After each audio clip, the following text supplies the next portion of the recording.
علیکم، آن نیوز کے ساتھ میں ہوں صبا کامران۔ خبر شامل کرتے ہیں۔ میاں خالد عالم نے بطور ڈپٹی ڈسٹرکٹ ایجوکیشن آفیسر شجاع آباد چارج سنبھال لیا۔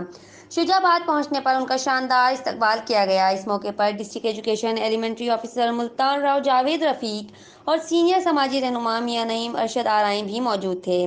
اس موقع پر میاں خالد عالم کا کہنا تھا کہ معیاری تعلیم اور شرح خواندگی میں اضافے کے لیے تمام دستیاب وسائل بروئے کار لائے جائیں گے۔ اس موقع پر راؤ جاوید رفیق کا کہنا تھا کہ میاں خالد عالم انتہائی محنتی اور فرشناس آفیسر ہیں۔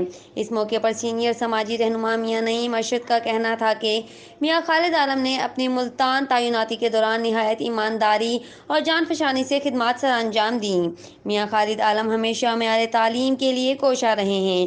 رپورٹ کر رہے ہیں راؤ شکیل، آن نیوز شجاع آباد۔ لائک کریں، کمنٹ کریں، شیئر کریں اور بیل آئیکن کو پریس کرنا مت بھولیں۔ دیکھتے رہیے آن نیوز۔